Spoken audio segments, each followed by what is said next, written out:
अगर मैं कहूं कि हर सेंटेंस का एक सीक्रेट कोड होता है और सब्जेक्ट उस कोड का मास्टर की है, तो आप सिर्फ इंग्लिश नहीं सीख रहे, आप एक लैंग्वेज के हिडन सिस्टम को डिकोड कर रहे हैं। Welcome to master level translator, जहां हम इंग्लिश को समझते नहीं, क्रैक करते हैं। आज का हमारा मिशन है सब्जेक्ट और इसके टाइप्स को डिकोड करना और ये समझना कि कैसे ये छोटी सी चीज पूरा मीनिंग कंट्रोल करती है। मोस्ट ऑफ द स्टूडेंट्स ये समझते हैं कि सब्जेक्ट सब्जेक्ट मीन्स जो काम को करे।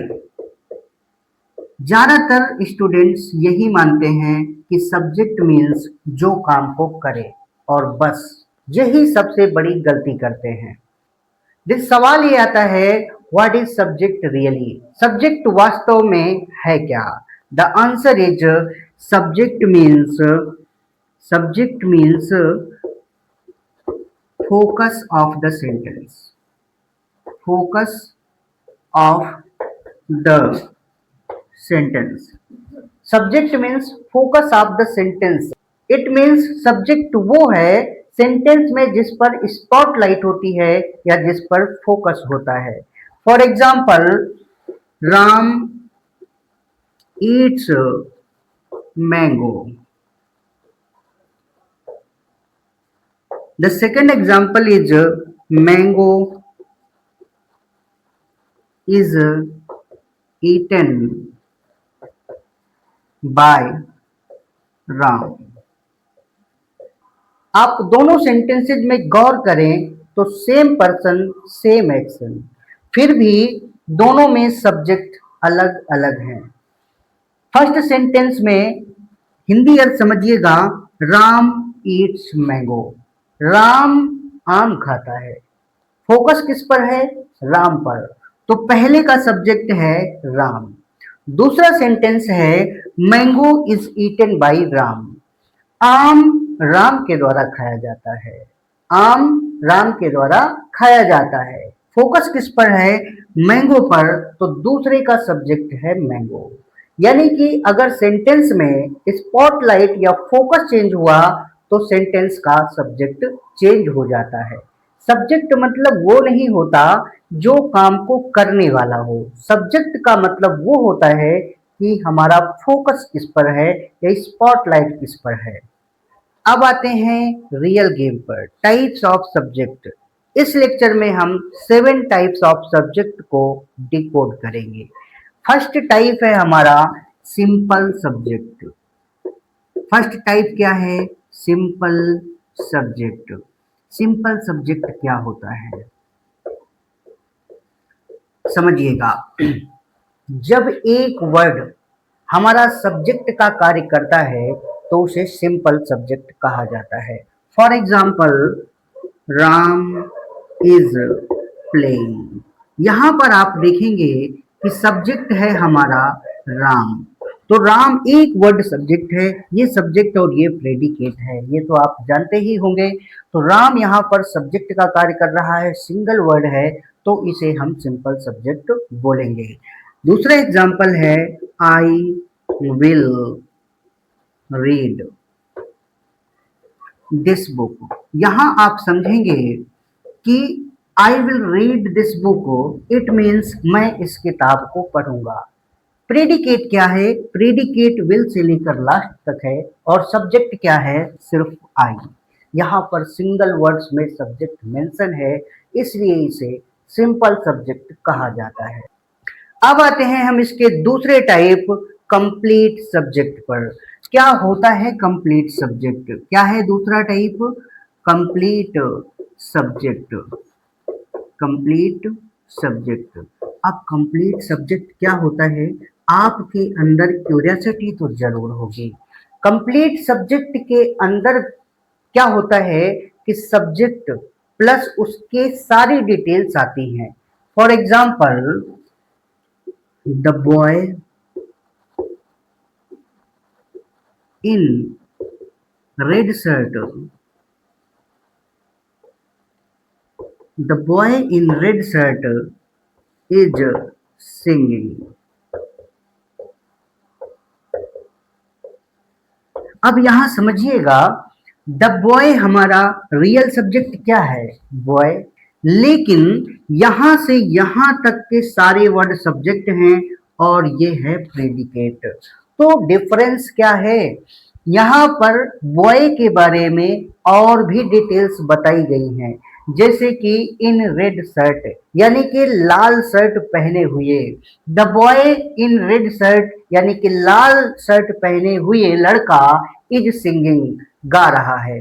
तो यहाँ पर हमने बॉय के बारे में जो और भी डिटेल्स देखी, तो सारी डिटेल्स जो बताई गई हैं इन सब को मिला करके जो हमारा यहाँ से और यहाँ तक का सब्जेक्ट बना, इसे हम बोलेंगे कंप्लीट सब्जेक्ट। अब आते हैं इसके तीसरे टाइप कंपाउंड सब्जेक्ट पर। कंपाउंड सब्जेक्ट क्या होता है, जब एक से ज्यादा सब्जेक्ट किसी कंजक्शन के माध्यम से जुड़ करके सेंटेंस में सब्जेक्ट का कार्य करते हैं तो उन्हें कंपाउंड सब्जेक्ट कहा जाता है। जैसे Ram and Shyam are playing, Ram and Shyam are playing. You, he, and I are close friends. Close friends. बहुत ध्यान से आप समझिएगा, राम एंड श्याम, यहाँ पर दो लोग मिलकर के सब्जेक्ट बने हैं, राम और श्याम, दोनों को जोड़ा गया है एंड से। तो ये हमारा कौन सा सब्जेक्ट कहलाएगा, कंपाउंड सब्जेक्ट कहलाएगा। दूसरे से एग्जाम्पल में आप देखेंगे कि यू, ही एंड आई, यहाँ पर तीन लोग सब्जेक्ट हैं और तीन लोग जब मिलकर के सब्जेक्ट का कार्य कर रहे हैं तो ये भी हमारा है कंपाउंड सब्जेक्ट। यानी कि एक से ज्यादा सब्जेक्ट जब भी होंगे, दो हो, तीन हो, चार हो, पांच हो या कितने भी हो, तब हम उन्हें कंपाउंड सब्जेक्ट कहते हैं।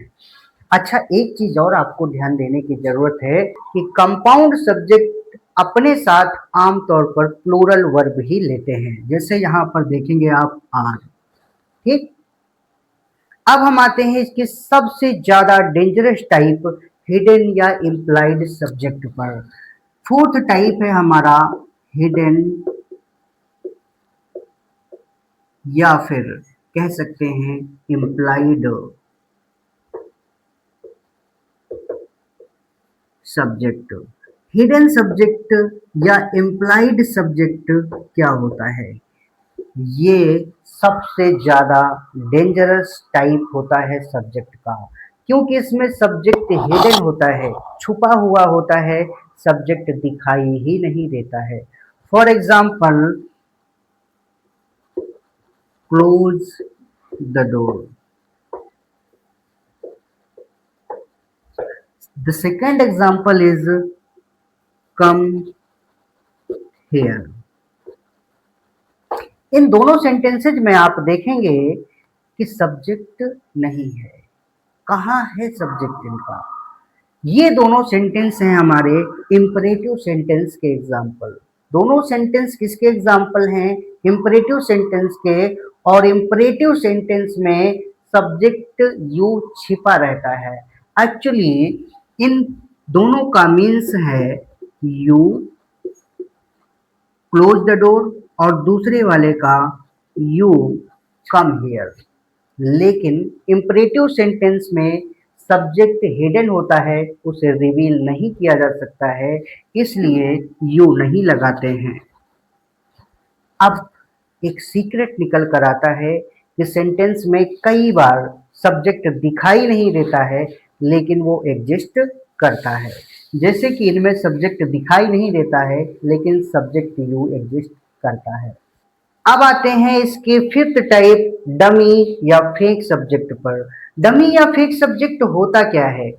डमी या फेक सब्जेक्ट कोई रियल चीज नहीं होती है, बल्कि स्ट्रक्चर को पूरा करने के लिए इसका प्रयोग इंट्रोडक्टरी सब्जेक्ट के रूप में किया जाता है। इसे इंट्रोडक्टरी सब्जेक्ट भी कहते हैं। जब आप हिंदी में सेंटेंस का अर्थ निकालेंगे तो उसका कोई रियल मीन्स नहीं होगा। For example, it is raining. यहां पर आप देखेंगे इट इज रेनिंग मीन्स बारिश हो रही है। सेंटेंस का अर्थ हमारा सिर्फ इतना ही है, इट का कोई रियल मीन्स नहीं है। सेकेंड एग्जाम्पल है there was a king. There was a king, इसका मतलब क्या होता है, एक राजा था। लेकिन यहाँ पर देयर का कोई रियल मीन्स नहीं है, इसलिए देयर और इट ये दोनों हमारे डमी सब्जेक्ट हैं या फेक सब्जेक्ट हैं, या फिर आप कह सकते हैं कि इंट्रोडक्टरी सब्जेक्ट हैं।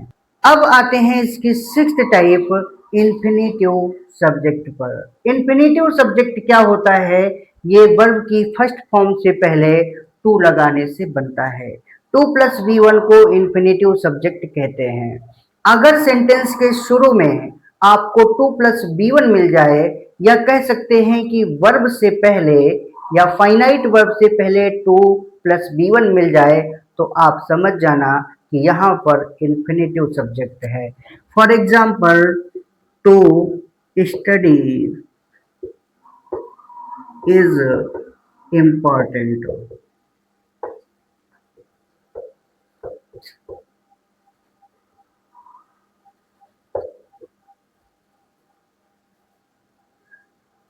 यहाँ पर आप देखेंगे कि टू स्टडी इज इम्पॉर्टेंट, यहाँ पर ये तो हमारा हो गया प्रेडिकेट और ये पोर्शन हमारा हो गया सब्जेक्ट। सब्जेक्ट का काम कौन कर रहा है, टू प्लस स्टडी यानी कि टू प्लस बी वन, और इसी को हम कहते हैं infinitive subject. For example to learn English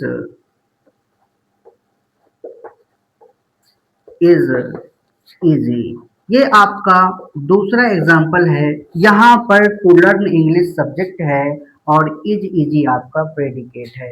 तो यहाँ पर टू प्लस बी वन आपका सब्जेक्ट का काम कर रहा है, इसलिए ये इन्फिनेटिव सब्जेक्ट है। अब आते हैं इसके सेवेंथ टाइप पर। सेवेंथ टाइप है हमारा जेरंड सब्जेक्ट। जेरंड सब्जेक्ट क्या होता है, ये वर्ब की फर्स्ट फॉर्म में आईएनजी लगाने से बनता है। सेम सिचुएशन होती है, सेम यूज होता है, बिल्कुल इन्फिनेटिव की तरह है। जैसे आपने इन्फिनेटिव देखा है, सेम ऐसे ही इसका भी प्रयोग होता है। अगर आपको किसी सेंटेंस के शुरू में वर्ब की आईएनजी फॉर्म मिल जाए और फिर इसके बाद फाइनाइट वर्ब दी हुई हो या हेल्पिंग वर्ब दी हुई हो, तो आप समझ जाना कि इन्फिनेटिव सब्जेक्ट का प्रयोग हुआ है। फॉर एग्जाम्पल स्टडीइंग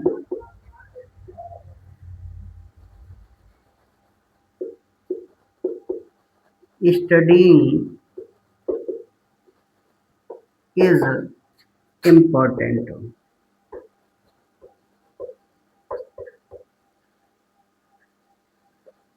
यहाँ पर आप देखेंगे कि हमने टू स्टडी की जगह स्टडीइंग लिखा हुआ है। सेम सिचुएशन सेम सेंस होता है, उसका भी मतलब होता है टू स्टडी का कि पढ़ाई करना, और स्टडीइंग का भी मतलब होता है पढ़ाई करना। लेकिन इसे वर्ब की आईएनजी फॉर्म है, बी वन प्लस आईएनजी है, तो इसे हम जेरंड सब्जेक्ट बोलेंगे और टू प्लस बी वन को हम इन्फिनेटिव सब्जेक्ट बोलेंगे। अब सुनो सबसे पावरफुल बात, सबसे शॉर्टकट रास्ता क्या है। सेंटेंस में आप मेन वर्ब से हु और व्हाट का क्वेश्चन करो। आप सेंटेंस में हु और व्हाट का क्वेश्चन करो, जो जवाब आए अगर वो वर्ब से पहले लिखा हो तो समझ जाना यही हमारा सब्जेक्ट है। For example he is running, यहां पर आप क्वेश्चन अगर करेंगे कि हु इज रनिंग, कौन दौड़ रहा है, तो आपको जवाब मिलेगा ही। तो इसी तरह से आप हु या व्हाट का क्वेश्चन करें और अगर आपका जो आंसर आए वो वर्ब से पहले लिखा हो तो समझ जाना ये सब्जेक्ट है। लेकिन मास्टर लेवल पर जो हमने सीखा है वो ये कि देखो कि फोकस किस पर है, क्या फोकस देखो, स्पॉटलाइट देखो किस पर है। जिस पर फोकस होगा, जिस पर स्पॉटलाइट होगी, वही हमारा सब्जेक्ट होगा। आज आपने सिर्फ सब्जेक्ट नहीं सीखा, बल्कि एक लैंग्वेज के हिडन पैटर्न को डिकोड किया है। नेक्स्ट एपिसोड में हम डिकोड करेंगे सब्जेक्ट के हिडन पैटर्न्स को। अगर आप रेडी हो इंग्लिश को क्रैक करने के लिए, तो लाइक करो और कमेंट में लिखो आई एम डिकोडिंग, और सब्सक्राइब करो, बिकॉज ये इंग्लिश नहीं एक सिस्टम है और आप इस सिस्टम के हैकर बन रहे हो।